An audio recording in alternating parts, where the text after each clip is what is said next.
Welcome to First Coat, where we explore public realm art, how it's made, and why it matters.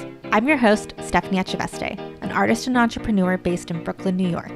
I run Distill Creative, where I curate and produce site-specific art projects for real estate developers. This week on First Coat, we had Kilia Llano, an artist based in the Dominican Republic. She has done many murals around the world and for various art festivals and mural residencies, including Voz de Vida in Colombia, Graniti Murales in Italy, and Beyond Walls in Massachusetts. She recently had a retrospective and is working on a community-based mural project. I spoke with Kilia about how she finally started doing murals in the street, how her Taíno and African roots influence her artwork, and what it's like being a mom and an artist. You'll learn about her sketchbook practice, how she works with youth to create murals, and her advice to follow your own voice. Here's our conversation.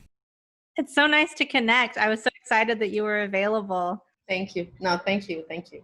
I really appreciate it. Can you tell us a little bit about who you are and what you do? I'm Kilia Llano. I'm a visual artist from Dominican Republic. I paint, I make murals, I make illustrations. I'm an art teacher too. I really like my job as an art teacher. I work with especially teens, sometimes kids, but I really like teens. It's been like 18 years that I've been teaching. You know, making murals came late. It's been like 7 years that I'm painting murals in the streets. And also I have clients, that make commissions and all of that. But I love the street. I love painting in the street. And in my country where education is not good, it's not available for everyone. Not everyone has the chance to really educate themselves. The only contact that they have with art is urban art. And that's what I really like about it. I like the idea of making people close to art, to that looking at art could be something like common for them. And so they can appreciate it, they can learn, they can expand their knowledge about art, especially when I go to like neighborhoods that are like very, very poor or communities. Like, for example, I did this project lately, which is like my beautiful project because I'm very proud of it.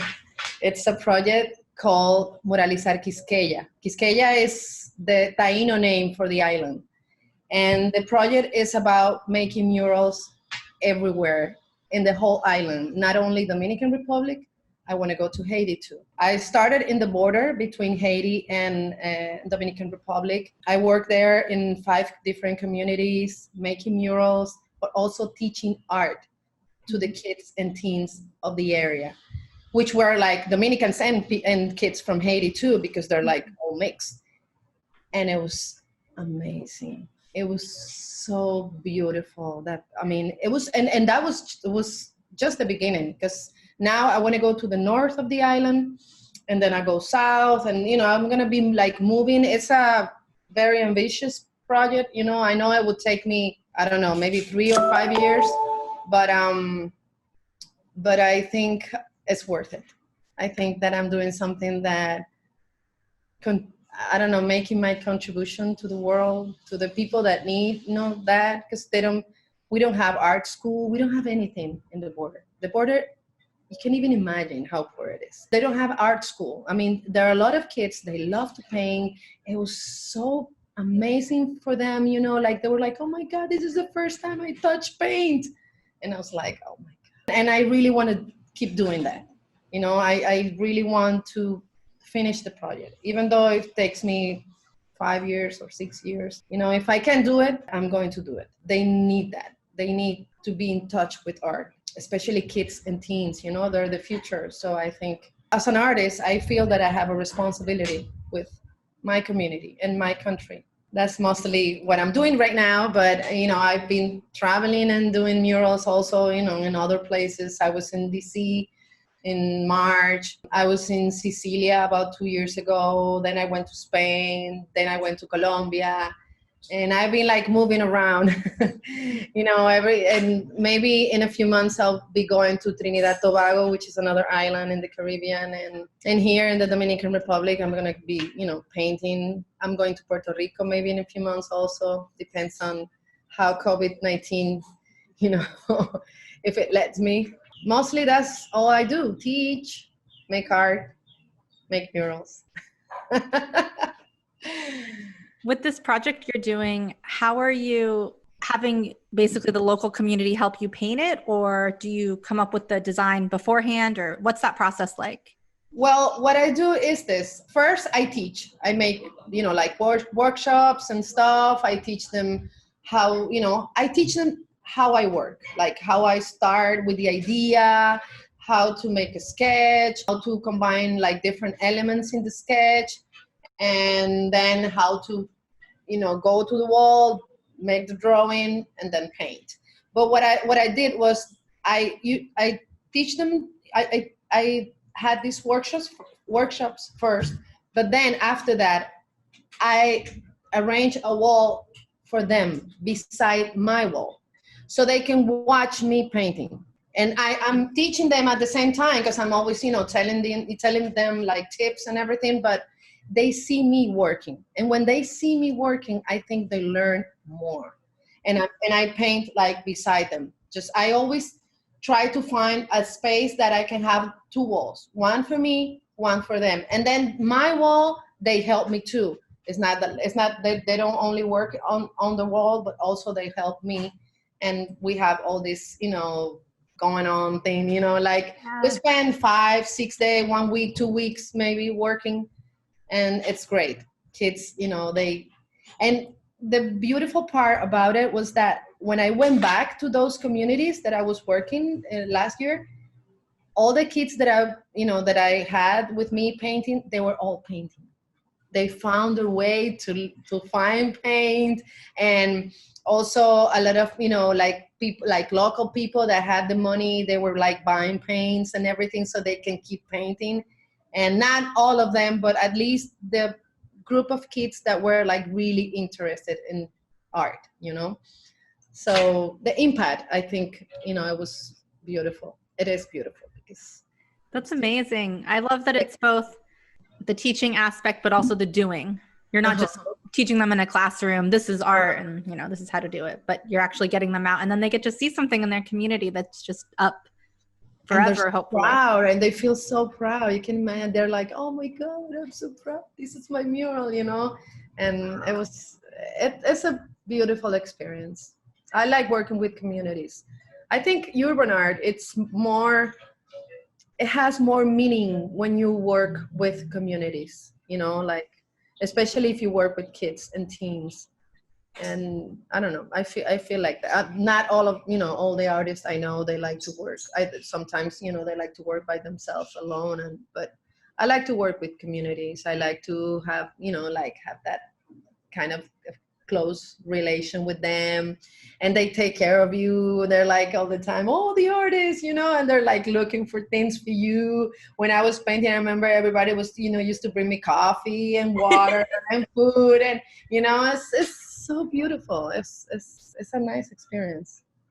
Do you remember what the first thing was that you created, whether it was art or something else?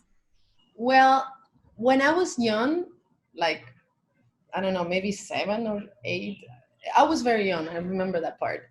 I used to make dolls, paper dolls. I was so obsessed. My mom told me that she used to buy me like crayons and color pencil and everything. And I like a month after, I was like, I don't have any, I spent it all, She was like, oh my God, because I was painting and drawing all the time, making all these beautiful paper dolls with all their, the clothes and like a whole, bunch of them. My mom told me that I had boxes and boxes and boxes full of paper dolls. And then after that, I started drawing. She put me in my first class, painting class. I think I was 8, something like that. So since I was very, very young, I knew I wanted to be an artist.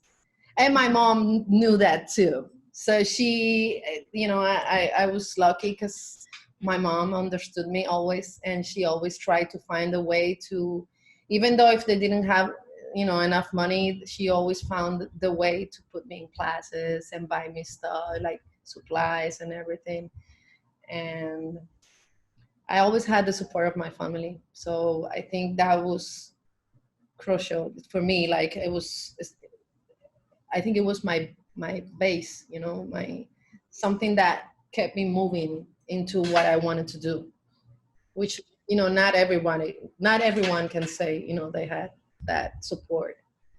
I did have it. And I always, I'm all my memories, I'm always doing art, like drawing, painting, cutting, making. I remember every empty box, that I found in my house, I always was doing something, like a house or a hospital or a whole city. Once my mom told me that once she got home and she found my room and had this, like a whole city, and I was like making jokes that I was making New York City.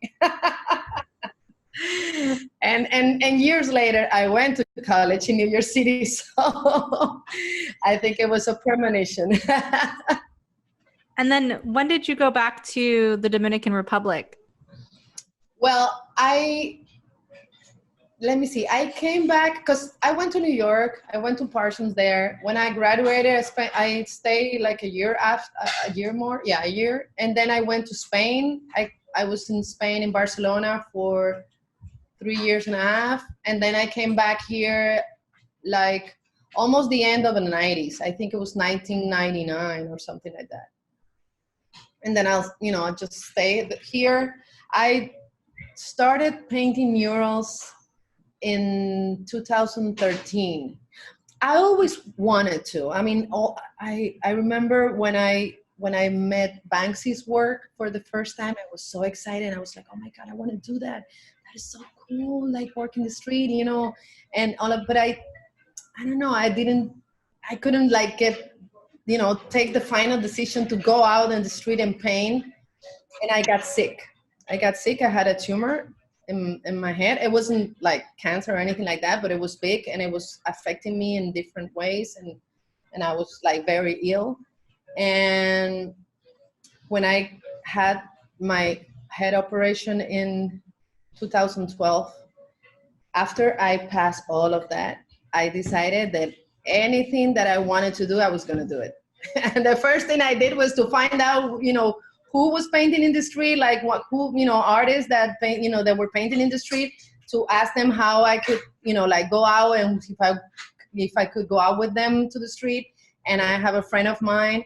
He's a very good artist here. He gave me that chance. He invited me to paint with him, and that was like the beginning of all these explosions. And right now I've done, I don't know, more than 50 or 60 murals. Wow. So, so yes, that's kind of my story in the street. What's your favorite type of wall to work on, and what kind of medium do you use on the wall? Well, I like bricks. I like that kind of bricks wall because it makes the painting like look like that texture that the brick has. I really like that. And I paint with acrylic, with paint. I use brushes and stuff like that. I try to use, spray paint, but even though I like it, it's not really my thing. I really like brushes. I feel happy with brushes. That's the way I like to paint, I paint in a very realistic way. So I feel that the brushes give me like more control when I'm painting, so I can do really what I want to do. That's my medium, but I'm open. I've done stencil once. I've done like 2 murals that I use stencil, and it's really, really nice, but I really like painting with acrylic. Do you do layers to build up your paintings, or how do you work on the wall? Well, it depends on the size. If I'm making a huge wall, like the one I did, my biggest wall is in Lynn in Boston. I went to Beyond Walls. They invited me in 2018.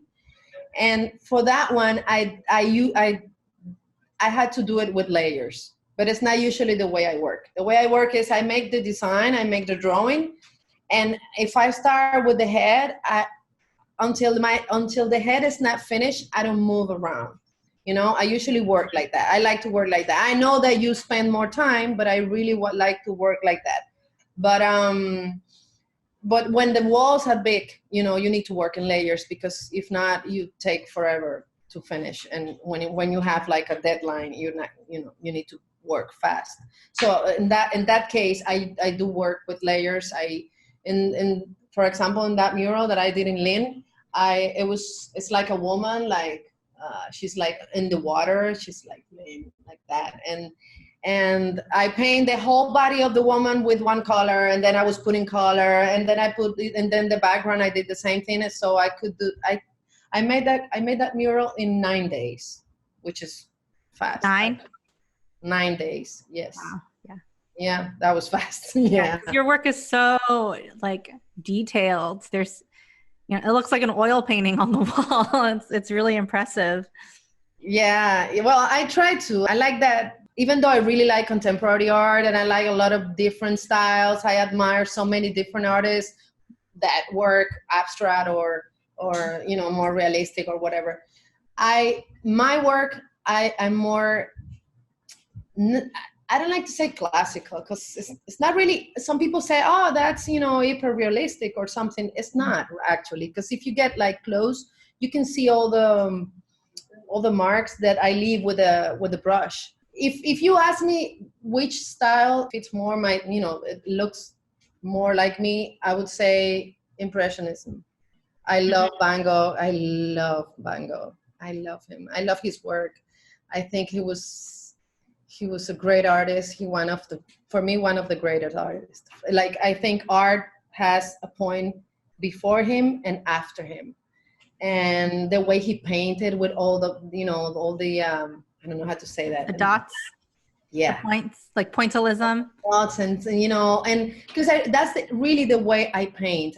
When I paint, I don't really think about the subject that I'm painting. When I'm painting, I think about color. I think about marks, like, okay, this is this color, this is this color, this is this color. I think only color.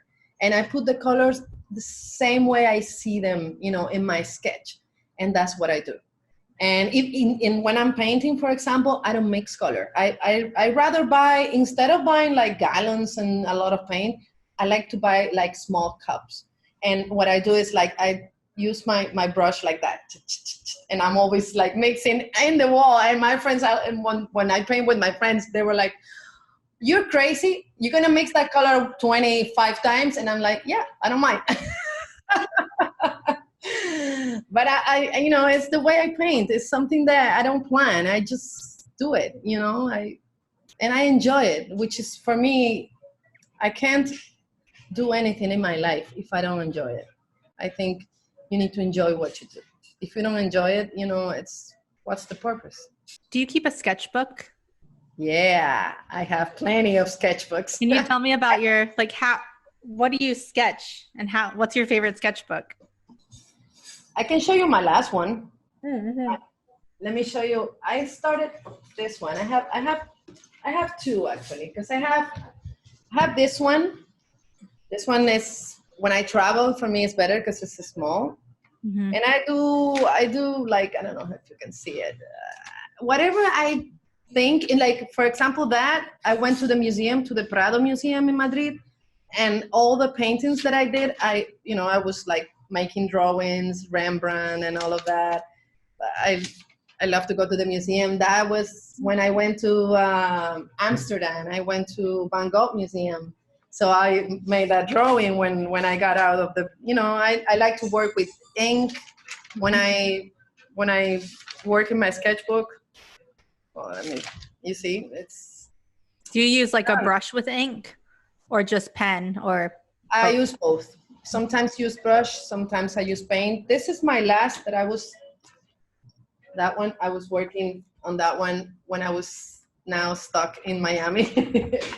And like, for example, that's the feeling I got when I was quarantined. Wow. That's what I want. I wanted to, when I was in my quarantine there, I was alone. I had moments that the only thing that could make me feel better was when I was working in my sketchbook. And I tried to express all the feelings I had inside. And it was great because it made me feel like, for example, that's another one I did. You Wow. see, like, that was a bad day. Are you But using watercolor in there? Is that watercolor. color? Usually I work with watercolor. When I work in my sketchbook, I work with watercolor, color pencils. I like Prismacolor. I really like them. And sometimes markers too. It depends on what I have, but usually I work with watercolor when I work in my sketchbook. I use this watercolor. They're like, it's not like the typical watercolor. They're like mostly like paint or something. And it's good because it depends on how much water you put in it. You can use it like light, or you can use it like very, dense. So I really like that. And I like ink. I love ink. I love ink. It's so beautiful. I think ink makes my sketches more strong, more expressive, more, I don't know how to explain it, but I really like it. Like a nice strong black. Uh-huh. I love ink. I like, sometimes I think, I'm going to try not to use it. And then I'm like, no, it's missing something if it's not there. I know. It's impossible because it's so cool. Ink is it depends on how you use it. You can get so many different feelings in your work, I really like it. I'm always drawing every day. How do you balance your fine art practice with your public art practice and teaching and just project-based work? I get crazy sometimes. I have so many things to do sometimes. I'm like, wow. But I try to combine it. I try to combine it like as good as I can. Right now, for example, I'm on vacation. I'm not teaching, so it's good because I can spend all my time drawing, painting, and next month, I'm gonna have my first mural after the quarantine. I was waiting to see how everything was gonna turn out before I went out to the street. So I think next month I'm gonna make my first mural. But I try to combine my days. If I have to teach, I don't teach that many hours during the week, so I can combine my teaching with my murals. And if I have to go to a place for a week or 2 weeks, then what I do is I have a substitute and teach my classes, and I can go and paint my murals and all of that. I try to manage myself, but sometimes I get crazy. It gets very crazy, and I get so tired. And I'm like, I'm not gonna paint for a month. But it's not true. I paint like the next day or the next 2 days. I'm painting. What kind of painting do you do when you're not working on walls? Actually, I have one here. I don't know if you can see it. That's the kind of paint, that one. Well, last year I had this exhibition.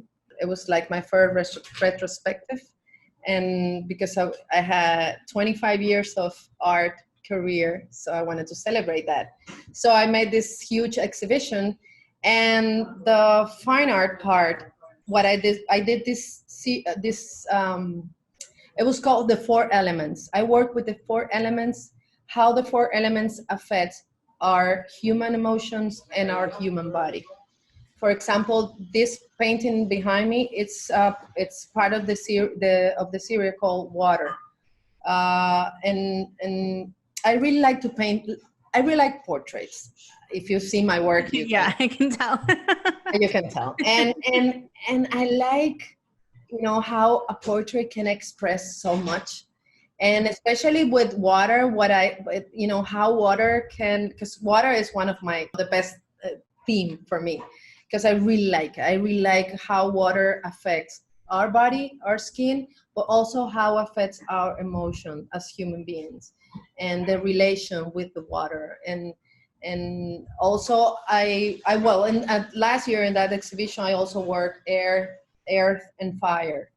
And for air, I did this installation outside of the gallery. The gallery was in front of the sea, so it had a lot of breeze going on.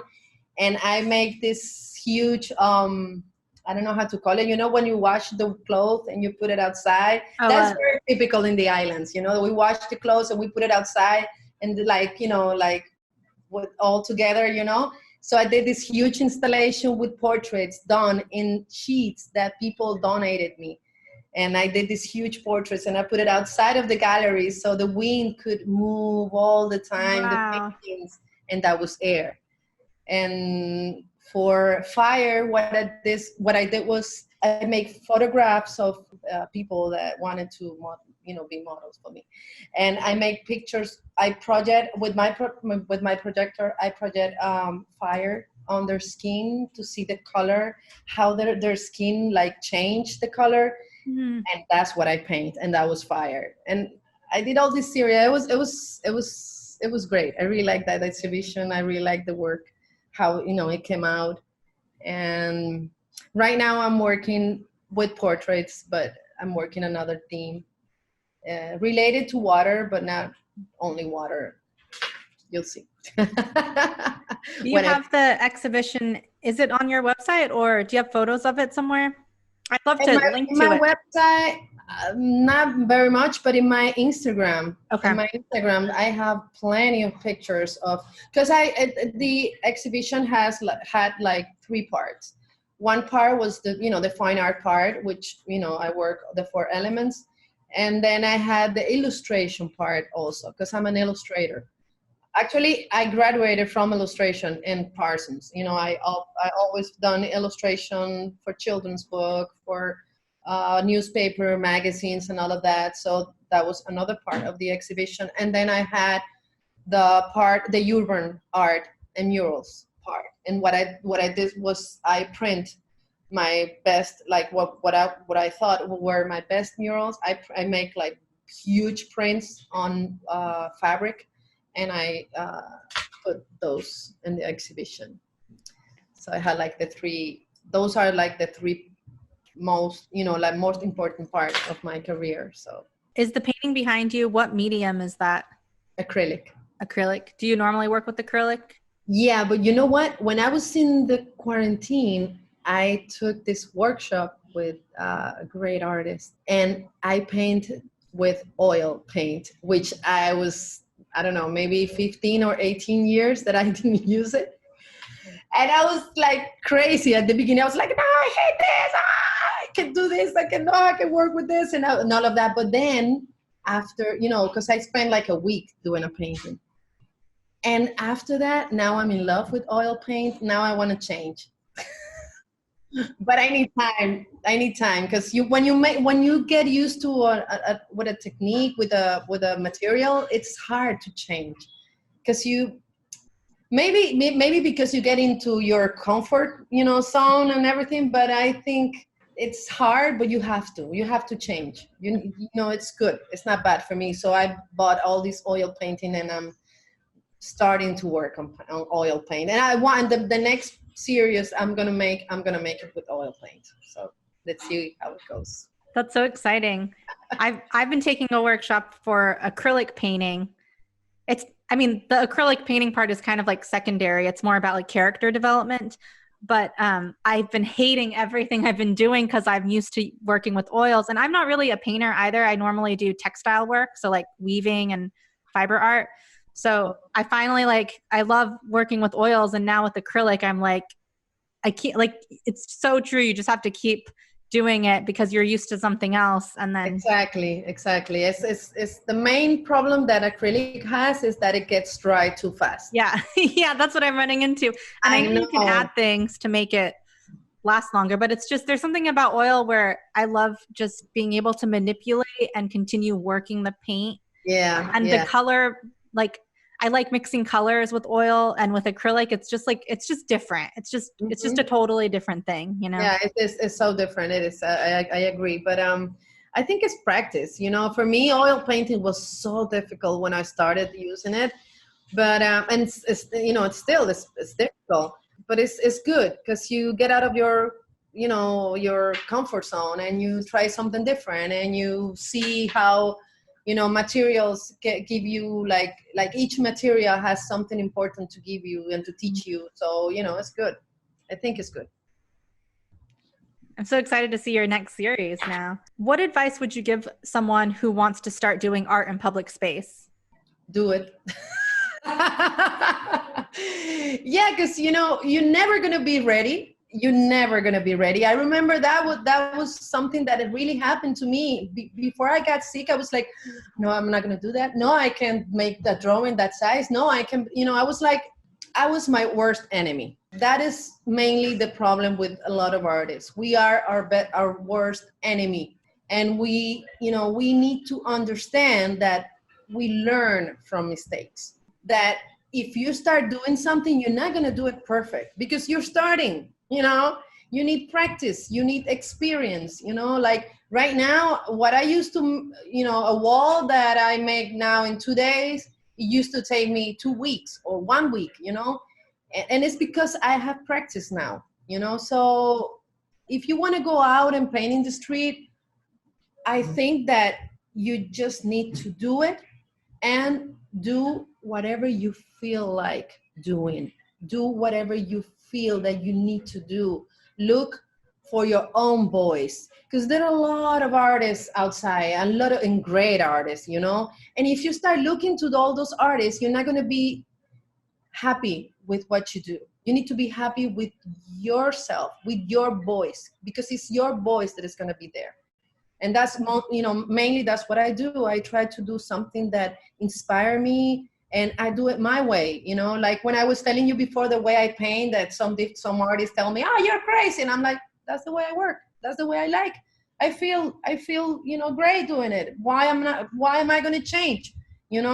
So I think that's the most important part, to feel good about what you're doing, and understand that when you go out to the street, maybe your first 2 or 3 murals, they're not going to be as good as you wish, but you're going to be learning, and after a while, you're going to be doing all the things you wanted to go out and do it.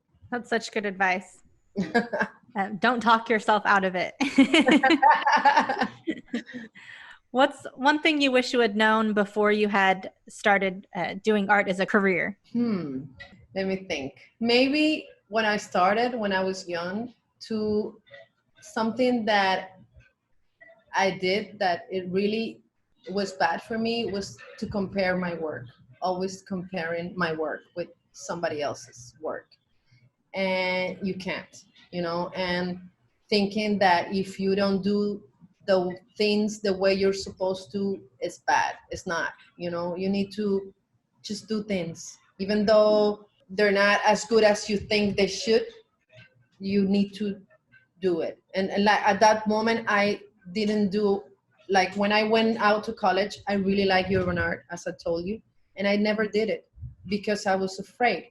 I was afraid that, oh, my work, there's not going to be good, and I'm not going to be able to do, pieces that big, and blah, blah, blah. And I never did it. And when I started, even though I'm doing it now, like 7 years, I've been doing it, I'm 47 right now. I started when I was 40.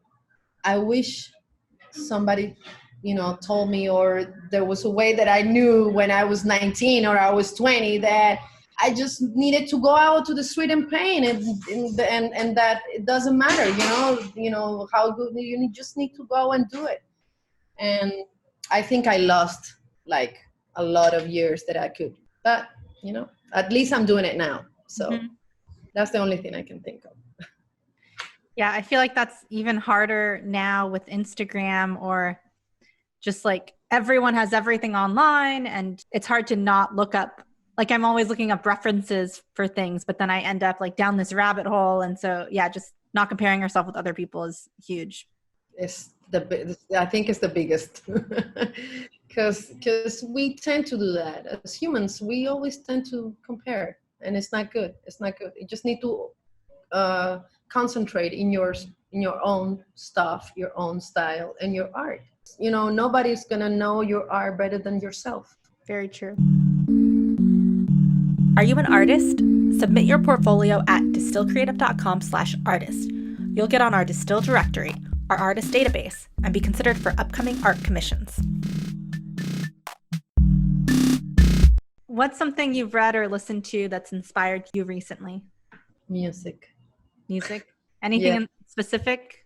Music and culture. Those are the two things that really move me in my work. Themes that I choose, they always are about identity and my culture and where I come from.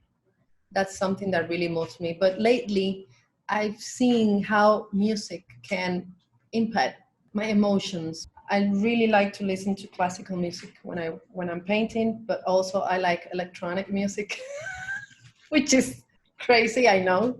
But those are the two musics that really, it's not that they have an influence in my work directly, but in my feelings and how I feel. And I think it's important how you feel when you're working, even though your feelings has nothing to do with what you're doing, but they really do have an impact on how you work and how you feel when you're working. So if you ask me if something that I cannot live without, I could say music, for sure. I love music. I can't live without music. And I also love my culture. My culture is part of myself. I mean, it's part of everything I do, everything I think. Even though there are things that I don't like about my culture, because nothing is perfect, I really feel proud of where I come from and all my, my roots, my African roots and my Taíno roots, especially those two. For me, those two roots make me what I am. Can you talk a little bit more about your African and Taino roots? And has your relationship with your culture changed from when you were younger to like a teenager to adult? Or have you always been into it? No, it's changed. When I was young, the only idea I had was I want to get out of this country. I don't want to go back. But now that I'm older, I really appreciate my roots and my African heritage and my Taino heritage so much. That's everything I paint. It has to do with that. Like all my identity part, I feel like it's so connected with Africa and my Taino, part. Because everything I think, everything I am, everything I do, it has to do with that. With my background, with my ancestors, So yeah, for sure. And with all this movement right now, I feel so connected because racism is not only in the States, it's everywhere, even here. Here, a lot of people are, they don't treat well people from Haiti. Have you heard about that? No? Okay. Well, okay, this is one island, and there are two countries share the island. The island has two countries, right? Haiti in one side, and then Dominican Republic. During the history, we didn't have that good relationship because Haiti occupied Dominican Republic for 44 years, and all of that. And then, but the problem is right now, the racism is from Dominicans to Haiti, so two people from Haiti. And not everyone, because of course in this country 75 of people we have like black, in our family and ourselves, we're not white. Some people, they don't treat well people from Haiti. Haiti is a very poor country. A lot of people from Haiti come to the Dominican Republic without control, and they cross the border, and there are a lot of them here, and people are kind of angry about that. But I really hate that because Dominican people go to other places, and like New York, for example. You know how many Dominicans are in New York? Yo, how can you talk about people from Haiti if you're in the same situation in the United States? And I hate that. I think that first of all, it doesn't matter where you come from. We're humans, and you need to act like humans. You need to understand that there's a lot of things that happened to the black people during history. This is not now. This come from, long time ago.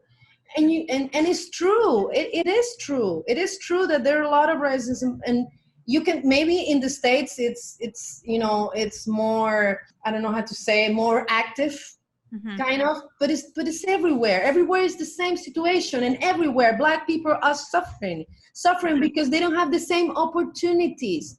Because this is about opportunities. This is about opportunities that they don't get because they're black, and that's it. The same thing that a lot of opportunities, people from Latin America in the States, they don't get either. And this is the fight of everybody in the world that are against equality. We are equals. It doesn't matter the color of your skin. It doesn't matter where you come from. We are equals. And everybody has the same rights. They have the same right to receive the same education, the same everything. It has to be the same, and I think brutality is an issue in the States, and it's an issue here, believe me. The police here, police here they're bad. I mean, they're like, not all of them, same in the States, but people is tired of it, and people is tired of of police that believe that because they're the law, they can do whatever they want. They're not. You need to talk to me like I'm like a person. When I was in Miami, I remember I have a cousin. She lives in the States. She's been living in the States for 30 years, and even though she speaks English, she has a lot of accent. And we were on our way to go to the Keys, to Key West, because I never been in the Keys. So I was like, oh, I want to go to the Keys. And she was like, okay, man, I'm going to drive you, And when we got to the Keys, there was this police control. And the police, guy, a white police, he was like, you can come, you can turn around, you can pass, turn around. I was like, hey, dude, speak to me like a person. You don't need to shout and tell me. If I cannot go in, you just have to tell me in the nice manner, lady or miss or whatever you want, I'm sorry, but you cannot go through. You need to turn around because this is closed. Talk to me like a person. I hate that. And police are like that. And not only there, here too, they talk to you like you're a piece of shit. I'm sorry, but I have to say it. No, I agree. And it's the same problem everywhere, It's not only here. What do you think is the role of an artist with that context, like particularly now? Raise our voice through our work. Like my next mural is going to be about that. Oh, you can be sure about it. We are equal. And I need people to see that message from me, because I need to raise my voice for what I think is fair, what I think it's humanity, That's what I think. I think that artists has a responsibility right now to raise their voice and supporting what is right now. And what is right is the fight, because we deserve the same treatment, no matter how color, what's the color of your skin or where you come from, And it's not only against Black people, it's against, immigrants, it's against, minorities, it's against, people from Middle East too, people from China now, with all this COVID-19, all these stupid things, you're from China, it's all the world has to change. If we don't change, we're not going to have a future. We're not going to be happy. We're not going to live a happy, in a happy world. Mm-hmm. We need to understand that. And it's so hard for a lot of people to understand. And it's sad. And I think artists has to raise their voice against that, oppression, and against all the injustice that we live in the world right now. Yeah. We are kind of the main characters of this movie, and we need to raise our voice and tell people, hey, this is right. That's wrong. Yeah. I've been talking too much, right? No, just like it's so true, and it's so nice to hear. It's like, it's not complicated, right? Like, it's not hard to understand, and there's such a clear what we should be doing, right? Like everyone. I know. And yet it's still, I think, easy for some people to just like ignore it, right? Or just like continue with their lives as it were, or try to rebuild like post-COVID, this like normalcy again, but everything needs to change. Mm-hmm. And I completely agree with you. And I think, that's part of why I'm doing this podcast. Like, I'm so sick of people not recognizing all the problems and actually changing their lives because of it, right? Like, we can't continue to try and fit ourselves into the system as is, because it doesn't work for most people, Exactly. It's not working. So we need to change. That's part of evolution. We need to change and to understand that if we want this world to exist in the future, We need to change, and not only change our, how we, live with other human beings, but also how we treat this world, which is the only one we have. We don't have anything else. This is the only planet we have, and I think that we're not aware of that right now. We need to be aware of that we need to change the way we act, the way we react, the way we treat not only people but our planet. Because it really worries me now. I mean, it really worries me, the future. Do you have kids? Yes. Can you tell me about what it's like being a mom and an artist, and like any thoughts you have on that? Well, it's hard. It's hard. Actually, when my kids, well, right now it's easier because my kids are, they're old. Like my daughter is in college. She's in college in Spain, and my son is going to be 15. So, they're grown up now. When they were young, I had to put my career aside for a long time. It's sacrifice that I did in the moment, especially the first, 7-8 years, because I wanted to be a full-time mom, because I was, I wanted to have kids, so I wanted to be a full-time mom. And this kind of, work, like, making murals and all that, that you don't have enough time to be home. So I didn't want that. So I put a stop in my career for 7-8 years to be a full-time mom. And then when I started working, they were like old enough, just, I had more time. I didn't have to be with them all the time. So it was easier.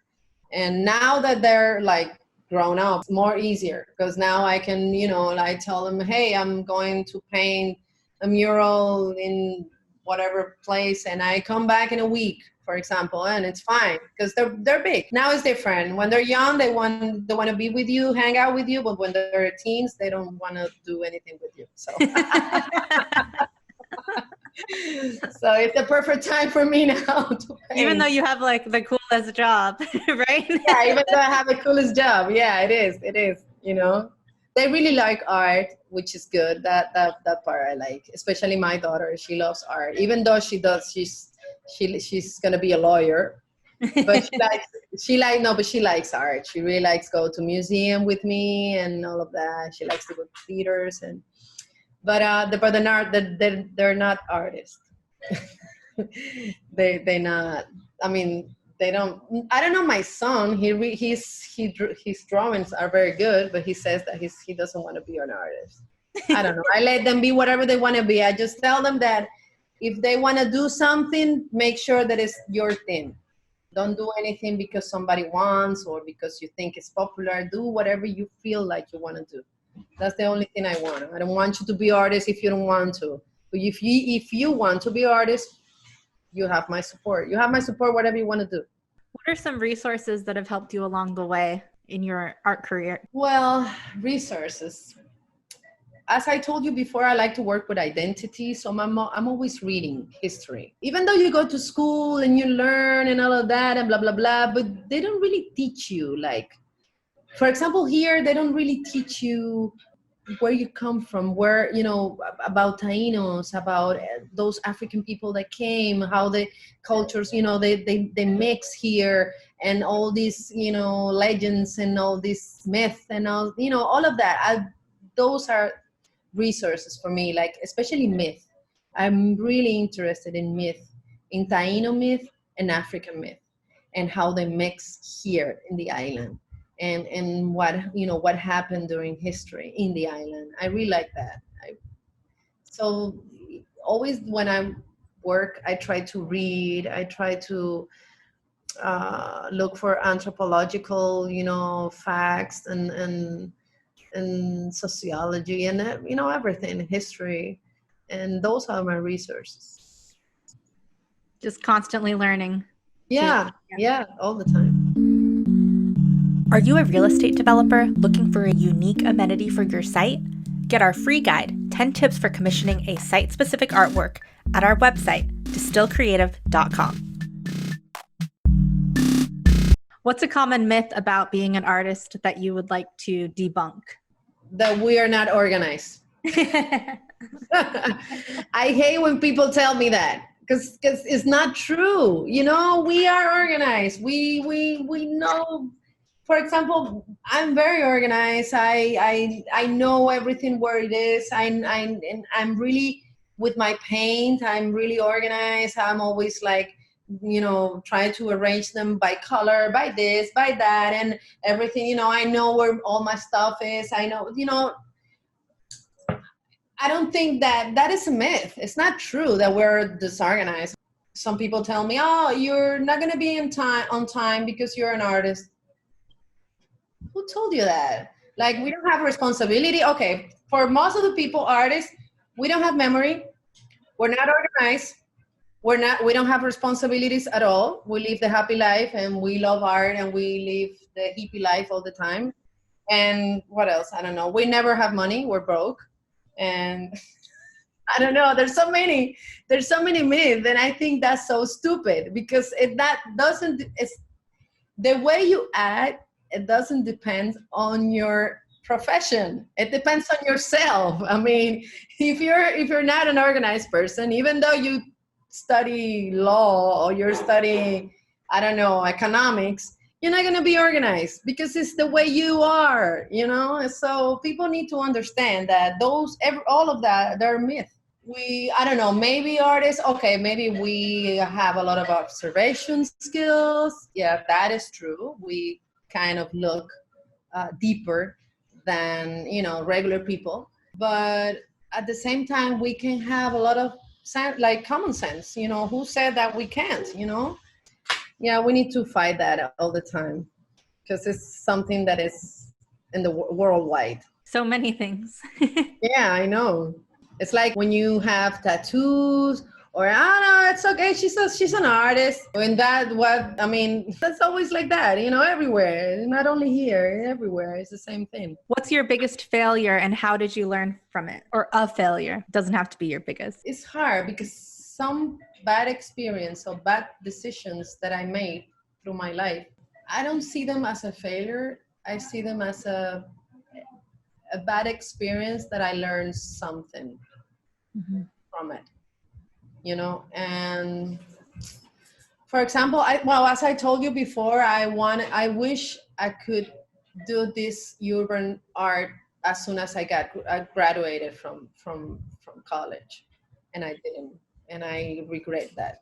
I mean, I regret taking that decision when I was 40 instead of 20, for example. That's the only thing I can say, because the rest are experiences. Good experience, bad experience, but I think you learn a lot from bad experience. I think they're necessary. I don't think it's healthy when everything comes like perfect. You need to learn at some point. You need to learn, and the only experience that leave like a learning on our lives, it's bad experience, because you learn, okay, next time I won't do this way, or I'll change this, or I'll change that, So the only thing I regret is to take that decision when I was 40. Where can our listeners find you online? My webpage, which is Kilia Llano, like my name, .com, and also my Instagram. My Instagram is like where I post the most. Like everything I do, I right away, as soon as I finish it, I right away post it. So I don't forget, because I'm so bad for technology. I realize that, and I live with my reality because of that. But it's that I usually don't think about like posting my work or using technology. So I need to make a habit. So I try to, every time I finish something, I post it, at least in Instagram. My webpage, I update things like every 3 months, every 4 months, depends. But my Instagram is like, everything I do is there. We'll link to that in the show notes so that people can find you. And Right. Thank you so much for chatting with me. It's been really great to get to know you and your work. Thank you. Thank you for the opportunity to talk about it. Okay, take care. Hugs. Bye. Thanks so much for watching this episode of First Coat. If If you liked this video, please subscribe and check out the next episode in our playlist. Let me know what else you want to learn about public realm art in the comments below. And follow us on Instagram at First Coat Podcast or at Distill Creative. First Coat is a production of my company, Distill Creative. Check us out at distillcreative.com.